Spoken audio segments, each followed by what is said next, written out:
Hi, everybody, and Happy New Year, and welcome to this year's first edition of the Interview Chair, brought to you by Canine Chronicle TV and ProPlan. Our first guest in the chair is none other than Polly Smith. So sit back and relax and listen to Polly for a while.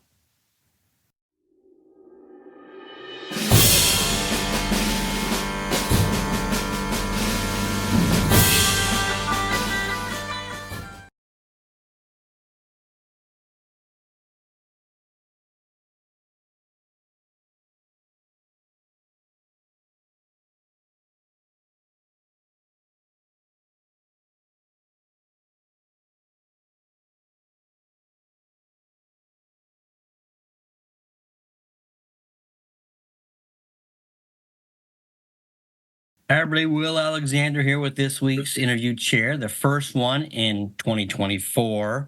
And our special guest is Polly Smith. How are you, Polly? I'm fine. How are you, Will? I'm great. It's good to see you. I haven't seen you in so long. Seems like forever.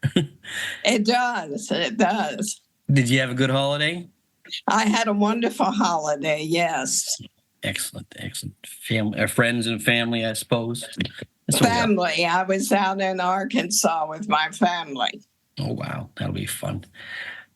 All right. Well, I'm going to get started, Polly. I'm going to ask you the first question.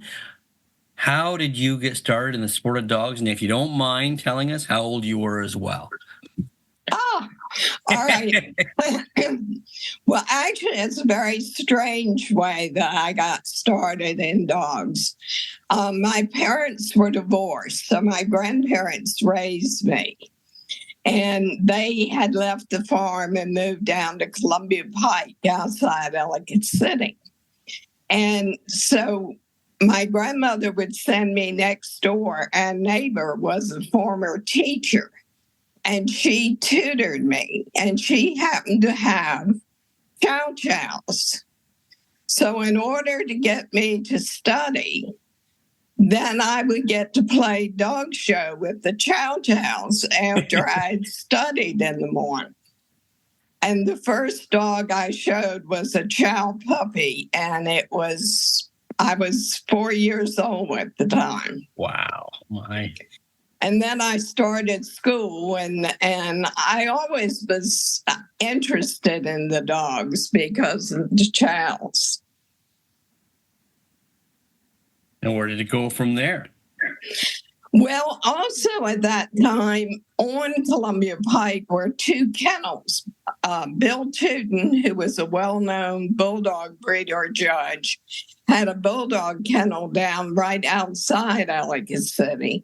And then the Knoppenbergers, who bred collies, lived about 2 doors up from us.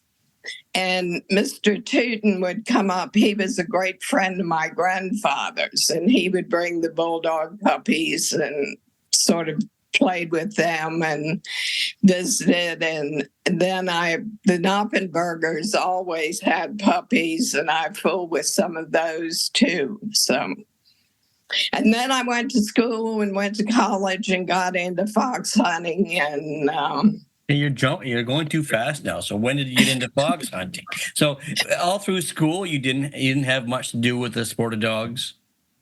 Well, no, not in grade school. I really didn't. I was studying, and I was down at a all-girls school and later a girls' convent school. So, but then I got a horse. I was more into riding when I was in school than I was into showing dogs. So when did you start back into the sport of dogs? So what made you think, oh, I missed the sport of dogs. I need to. Well, when I got married, I had to get rid of my horse. When were you married? Huh? When were you married? We were married in 1960. So we're talking about Dr. Bob. Dr. Bob, that's right. And I had to sell my horse. So I then I got Bob a dog. Actually, he was working for Social Security. and he got a chance to go back to graduate school. One of his professors had taken over the political science department at the University of South Carolina and invited Bob to come back. And we went down there. And I ended up getting a German Shepherd puppy. And then we met Lucy Bostick, who is a well-known Cocker Spaniel breeder and ran the Columbia Kennel Club. Did Dr. Bob know what was in store for him at this point when you got the German Shepherd? No. Dr. Bob had no idea and not much interest in any of this, let me tell you. And we got into the Columbia Kennel Club, and that kind of started us into showing dogs. And actually, I showed the German Shepherds. Bob really didn't show them at all. So then did you have Cockers too? Is that where you went from? No. Bob was at South Carolina for 2 years, and then he went on to Vanderbilt to get his PhD at Vanderbilt. And we got into the Nashville Kennel Club. And I actually I showed in conformation, not very successfully. And we also did obedience. And then Bob got more active in showing. And to get to the Foxhounds was through Becky Trotter, who was Chuck Trotter's first wife. Oh. She showed a Foxhound for Dr. Fred Vaught. And that's where we got our first Foxhound from. And what year would that have been? Oh, that was about 63. Actually, Bob had finished at Vanderbilt and moved up to Kalamazoo, Michigan to teach at Western Michigan.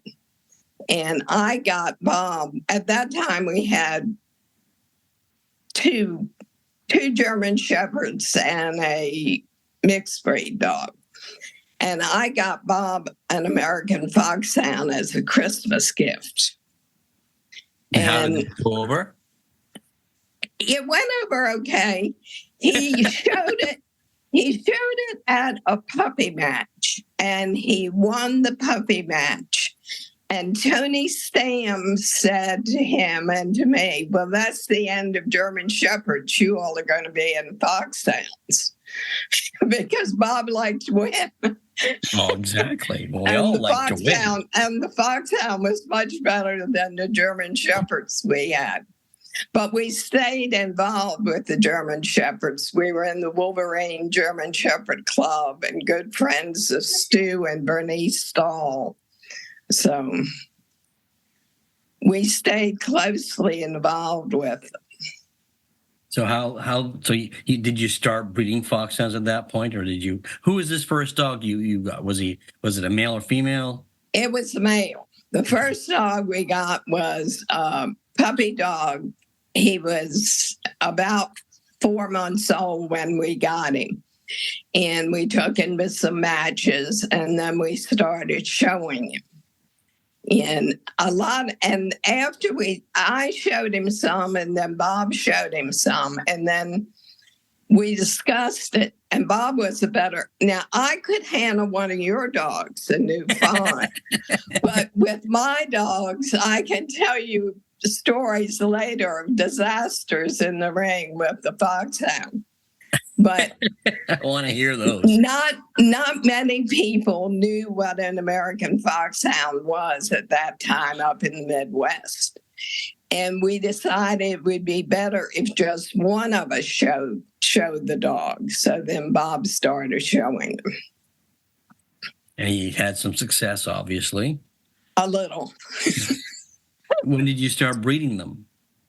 We started up in Michigan. We actually, Fred Vaught sold us. He was getting sick at the time, and he sold us a dog called High Society that he had done some winning with on the bench. and had not shown in AKC shows. And she actually was our foundation bitch. And she really lived up to her name. She was actually better than the dog we showed, but she did not want to show. She did not want to show AKC style. Mm-hmm. And that made it very difficult to show her. She did finish her championship, and she produced 4 multiple best in show winners. Wow. So that's incredible. That was your foundation bitch, and she produced 4 best in show winners. Right. Wow. Right. It's a good start. It wasn't a bad start, no. So how did you ever actively campaign a foxhound? Well, we did. We I mean, if you didn't show in the group, there certainly wasn't much sense of just finishing foxhounds, because you could finish anything you had. You just had to bring enough foxhound puppies to do it. So yes, we showed, but campaign, we showed locally. Particularly in the Michigan, Wisconsin, Illinois, Pennsylvania, Ohio area, we showed at almost all the shows up there. And we went out to Westminster and Westchester, shows like that. Okay. But I mean,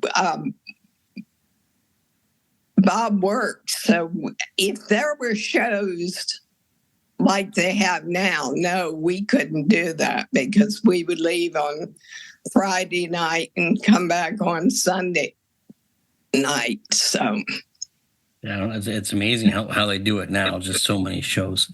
It's too many shows. Well, it's just too many shows. Yeah, we've talked about that before. So when did you guys decide when did you two decide you want to take your hand to judging? We had moved to Mississippi, and we were very active in showing dogs and so forth. I guess it was before we moved. Len Brumby saw Bob showing the dogs, and he went up and talked with him and said he thought it was time that Bob at first asked him if he was interested in judging, and then told him he thought it was time for him to look into it and start judging. And Bob did, and he got American Foxhounds and Beagles. And that was the start of Bob's career. I was still raising Stuart. I still had the dogs. And quite frankly, I was much more interested in showing the dogs than judging. And Bob often said that he could have had his all-breed license sooner, but when people would ask me, I would say, "Who's judging the hound group?" And then I would say, "Oh, no, he can't do that. Sorry." So when did you start? He started back in the early 70s judging. Okay. And when did you? I didn't start until it took Bob about 10 years to get his first group. And then at that time, AKC was not particularly fond of people who judge groups showing dogs that much. Mm-hmm. And so at that time, we sort of closed down breeding, and I decided, well, if I wasn't going to do this, then I ought to look into judging. And so I started. What year was that? I started looking into it in 79 and 80, and started judging, getting 1 breed or 2 breeds at a time. So, your camera's speaking on me. Can you just hold your camera up again properly? I'm having trouble right now. Something came up. Uh-oh. So hold on. Okay, I'll pause this then. There. How's You're that? good? Okay, good. That's good. Okay, we're back. So you started judging approximately 1979. Right. And at that time, you got you had to wait 6 months or a year before you could apply for any more breeds. And they'd give you one breed at a time and one breed. And it took me, it didn't take me as long to get my breeds as it took Bob, actually. And and then after I got the hound group, I went into the working group because a very close friend of mine who we had gotten started in dogs had Akitas, and I fell in love with Akitas. And I decided I would go into the working group then. And that was my second group. And that went fairly fast. Oh, good. I'm going to backtrack a bit. I didn't ask you because you brought up this person with the Akitas. What about your mentors while you were going through all this? Did you have any mentors that you leaned on that helped you get through this, even the process of the Foxhound and showing dogs? Oh, we had a lot of people that helped us a great deal, particularly in the Michigan area. Tony Stam was a great help to us. Gene Hawk, who was a great help to us. Dick Becker. He was a great guy. He was a wonderful man. Actually, Dick Becker ended up with a beagle called Jimmy Beagle. And he was a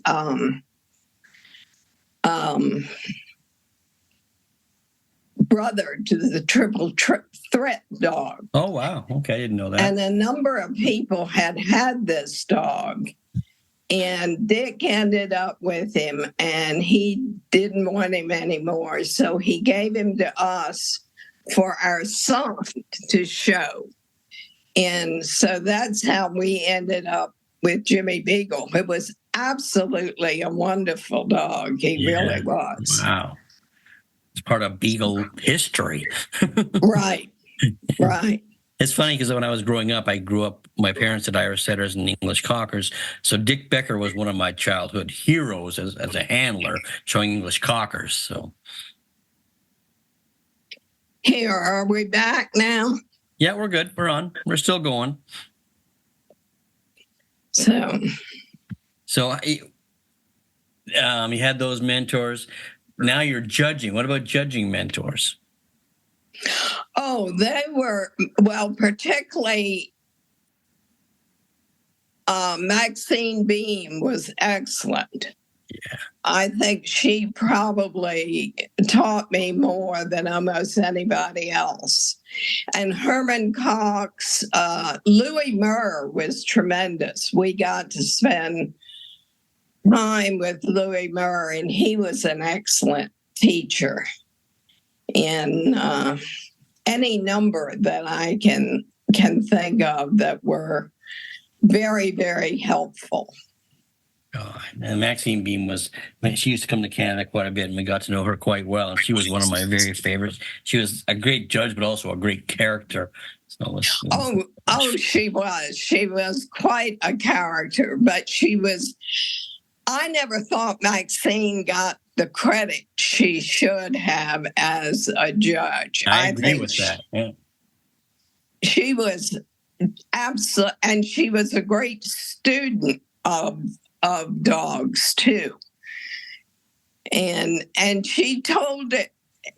She didn't take any nonsense off of anybody. That's for sure. But there were a number of people that helped us with our judging.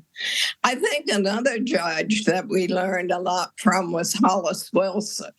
Oh. Do you remember him? I do. Irish setter man. Yeah. Irish setter, and a wonderful judge and a good person. He really was. And Carly Harriman was a good mentor for us. And so was Mel Downing. Mel Downing was particularly for me. Everett Dean was good for me too. Do you have any stories of how you met these certain people? Like, I'd love to know how you first met Maxine. So. Well, actually, Max, we were showing dogs in Texas. We had moved to Mississippi. So we went to Texas frequently to show dogs. And Maxine also was showing at the time. So we knew Maxine from showing dogs together with her. So that's really how we got to know her. So...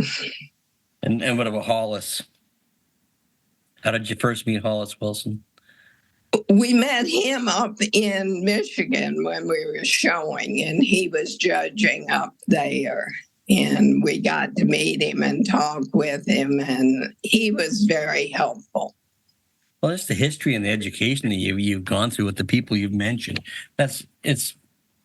It's a lifetime. It's invaluable. It's invaluable. It is. I think about it now, particularly like Louis Murr, to have spent the time with him. And he took a great interest in us and helping us. And he told us a lot about how he got his Borzois and how he trained them and bred them. This is education you can't get anywhere else. I don't know that it's available today because I don't know that the people would listen that much if they were around. I think back then we were all more students of the breeds than we are today. I agree. Too many distractions now and too many big ribbons to be won. So, well, if you think about it, back in the day when we first started showing, you absolutely didn't have cluster shows. You showed in Kalamazoo one day and Grand Rapids the next day, or, you traveled and you were all together more in the grooming area or the tanning area. So you had more time to look at each other's dogs and study them. Yeah, there was definitely more education back in those days. I remember being at the Sportsman Show and just sitting around listening to all these characters talk, and it was educational. So Dr. Bob and you were judging, and who enjoyed it more, or was it the same? I think Bob did. It took me a while to get into judging. Yeah. And I was very nervous about it. Herman Cox said to me, "Oh, get over it. Just go in there and look at the dogs and point to the one you like." Herman, I learned, in fact, I have letters from Herman Cox that he wrote me. He was a great letter writer. And he would write me a number of letters, and I still have them. And he always addressed me as the kennel girl. I was always Bob's kennel girl. So, but there are letters I treasure having from Herman. Oh, I'm sure. Earlier you had mentioned about some events in the ring when you were showing dogs. I want to know what those were. Oh. Well, this is a very funny one. Bob was out judging somewhere, and Stuart had gone with it. And I entered the dog to go to Florida. I'm not sure where in Florida it was, but I take the dog, I load him up. This was Cecil. And I go off. And Art Marsh, who was the field rep down there, knew I was coming. So I get there and Art sees me and he comes and he says, "All right, I've got you a place to set up." And I said, "Well, who's going to unload the car?" And he said, "I'll hold the dog. You unload the car." So I do this. And I get through showing the dog in the class. There wasn't anybody else there, thank God. So now I go into the ring and Ted Wormser is judging. Well, Ted loved the dog. And most of the people in the ring were all handlers. So I'm in there with the Foxhound. And I take him down, I bring him back. Cecil immediately jumps on Ted Wormser and he has to push him off. Get down, get down. Ted looks at me and he says, Polly, go stand over there in that corner and just stay there. And I said, yes, sir. So I go over and stand there. Ted finishes judging the group. He picks his first. He picks his second. He looks over at me and said, all right, Polly, come over here the third now. And I forget who he picked for fourth. But anyhow, I don't think we could get away with that today. I really don't. Oh, it's amazing what we did. Like we were talking about Maxine earlier, and I remember Maxine judging the Irish Setter National, and I had my new dog out, and my old dog, my father was showing my old dog because I'd won the veterans class with him. And when it was time to move them again, after she made her cut, she went, Dad, bring him up here. Let's see him go down and back. Well, now I can tell you a story on my judging. I was a fairly new judge. I had whippets at the time, and I was judging up in Ohio somewhere. And Jerry and Elaine Rigdon were both in the ring showing their whippets. And I was trying to be so professional and everything. And Jerry comes up and I go over the whippet and send it down and back. And then I tell him to go around. And Jerry gets part of the way around and stops and turns around and says, oh, where did you tell me to go? And I'm like, oh, just be quiet, Jerry. I mean, those, and there were so many. I mean, Art Marsh was big for playing tricks on people or having handlers play tricks on people. And Bobby Barlow was showing a Dalmatian one time, and Art he always smoked a pipe. And he put some of the ash on the Dalmatian before Bob Smith had to judge. So it's just sort of things like that we did and had fun with. It was so much more fun back then. I understand, you're trying to keep it professional now, but oh my gosh, I had so much fun back then with people like that. Oh, yes, we did. And I think we learned more because I think we were more willing to look at the dogs and discuss them and all this sort of thing than we are today. It's hard because people get so offended now if you say something poorly about their dog. So. Oh, well, I can tell you a story. You talk about people getting offended. And I probably should have, but another person, and this is someone else who helped us a great deal by showing and judging, was Ruthie Cooper. Oh. And the first group placement that Sam, which was our first dog, took was down at Frank Booth's show. And he placed third in the hound group, and I cannot remember the judge's name. He comes out of the ring. Now, remember, this was like an 8 or 9 month old puppy. And Ruthie looks at him and says, that is the most slab-sided dog I've ever seen. It looks like a flounder.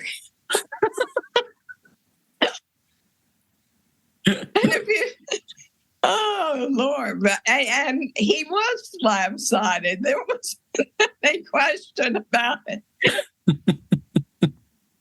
But Ruthie was someone else who just told it like it was, Yeah. Well, there's no question. I remember sitting with her in the stands at PCA one year, and it was an education just sitting there listening to her. So. Oh, it was. It was. I'll tell you, somebody helped me with Pekingese judging was Carol Hollins. Ah, sissy. Yeah, I adored Carol. Yeah, me She too. was just one of the most super people I think I have ever known, and a very, very good dog person. She sure was. Well, she spent a lot of time showing dogs up in Canada, so I got to know her very well when she showed for Right. Dr. Dick and Dr. John. And it was one of my very first wins. She had just started judging in America before she became a rep, but she did English setters at Cobo Hall, back when Cobo Hall was Cobo Hall. And he gave my dog the breed, and I still have that picture. It was one of my favorite wins because of her family's background, English setters, and just how I felt about her. So, yeah, that's a great name from the past. All these people I wish I could still talk to. Oh, I do too. I do too. I think about them up there. We've lost so much of the knowledge and the history of our sport was with these people. Yeah, even just the character of our sport. It's a loss for sure. So it is a lot, and I don't think we have the characters judging today. Desi and I'll say this to each other when we talk. We don't have these people judging, and I think that's something missing from this sport. No question. I don't know if they are allowed to be. I'm sure there's characters that are judging that they just try not to let it out. I think they feel they're not allowed to anymore. So. Oh, I think this is very true. Yeah. And you think about these people saying they want to know what we really think about their dog. No, they don't.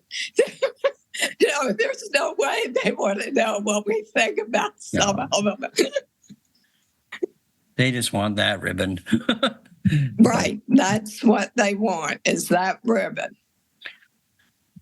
So, what advice would you have if someone that came to you and said they wanted to start judging dogs? What advice would you give them?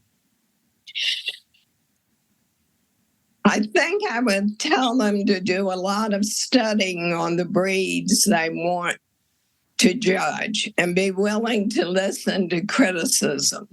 Mm-hmm. And learn. And that's something I don't know that I ever worried that much about what the field rep said. Somebody else that was a great help to us in dogs was George Ward. And George would watch Bob's judging, George would watch mine. And if he saw us doing something wrong, he would be the first to say something about it. Yeah. And so I think I learned a lot from Everett Dean in that. I think you have to stay a student constantly when you're judging. I think that's one of the important things to do. Oh, there's no question. I think if you stop learning, you've put a halt to your level. You do. You've got to keep learning. I've only judged, like I just started judging now, but I've only judged a few times. But I'm pretty sure I learn something new every time I judge. Oh, I think you do. I think even I don't think you're always know that you're learning something, but I think you are, regardless of what dogs or what you're doing in the judging. I think you need to. I know Annie Clark told me this. I lost an English cocker one time when I was judging, and she said, you had the right one to begin with. You should have just put it up. You shouldn't have dawdled on it. You should have gone ahead and done what you wanted to do. And I think she was very right on that. Sometimes there's too much overthinking. That's all. Mm-hmm. Yeah. And I think we all do. I'm sorry? I think we all do that. I think at times we all overthink. Yeah, it's human nature. So how long have you been all breed? I got my all breed license in 2007. Oh, okay. But remember, I could not get any breeds for a number of years when Bob was on the board of directors of AKC. How long was he on the board? He was on a total of about 10 years, I think. So I bet it must have been good starting your judging career as well. You didn't start at the same time, but as a couple, because you could bounce ideas off each other. Did you ever argue about dogs? Oh my God, yes. Oh yes. Frequently, we argued about dogs. So, would you ever let him win the argument? Oh yes, he would win. And I argued with Steve Shaw was one time I had done Staffy Bulls. It was one of the first, may have been the first time I did it. And I'm sitting between Bob and Steve Shaw, and the Staffy comes in the ring and they said, "Who judged that?" And I said, "I did." And they said, "Well, you did a horrible job. You need to go back and study them more." So you couldn't do that now without offending somebody. I'm sure you took that and thought, oh, well, but you could never do that. I took it one way. They were right. I did do a horrible job.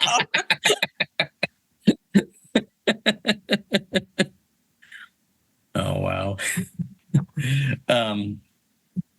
Bob judged. Well, his first group was hounds, obviously. What was his hounds? Next? And then he went to sporting. And I think, and Bob said it, his favorite group to judge was the sporting dogs. Yeah. He really liked his sporting dogs a great deal. And his last group to judge was the working group. I always enjoyed showing sporting dogs to him. So I had fun. He was always fun to show too. Over your career, you've seen so many great dogs. Without mentioning dogs that are being campaigned now, what dogs are stuck in your head as templates for that breed? Oh, particularly the one I remember drastic as just great was the Springer Spaniel of Julie Gasso's Aristocrat. Oh, yeah. I think that dog was starting out at the same time that we started showing our first foxhounds. So we were around him a great deal. And that was one of the greatest dogs I have ever seen. And I think the beagle that Mike bred, the Jimmy Beagle, really set in my mind what I wanted in beagles, because he was right there in your house. That's perfect. Right. And he was a funny little beagle, because to make him show, you had to take him up to a big dog and let him spar with it. And when he would do that, then he would go right in the ring and show like a trooper. Otherwise, he didn't show at all. You need that testosterone to kick in. Right. So, there have been any number of dogs, but I think Aristocrat really stands out in my mind as a great dog. In I can't think of his name off, the White Standard, the Frank Sabella show, that was a great dog. And there have been any number of them. So that's fun it's good to have that bank in your head of all these dogs you've seen. So right. I draw back on them when I can.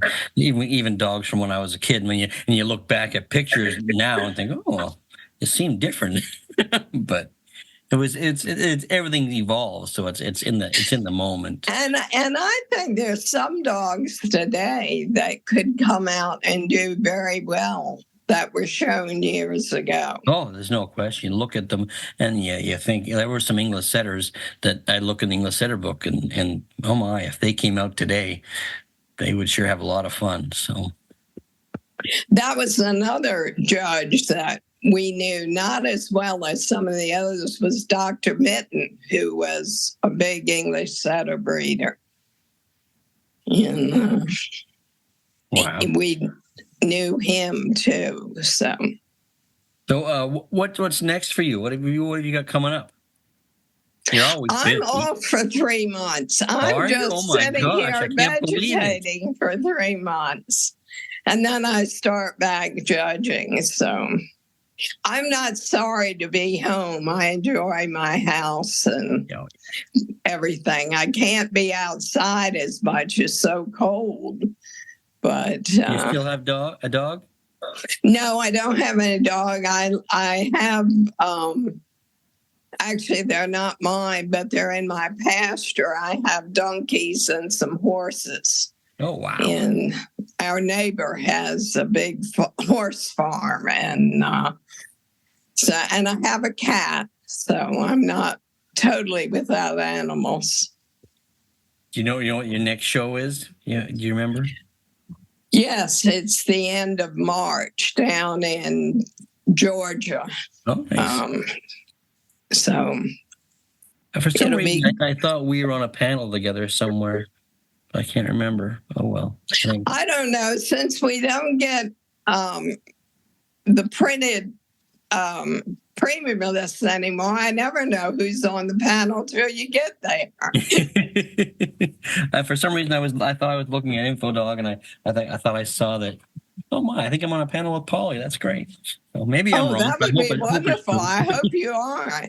And my next shows after that are up in Baltimore County yet. Some shows in April. That might be it. Might be Baltimore because I'm in Baltimore. Okay. So excellent. I knew I saw your name somewhere.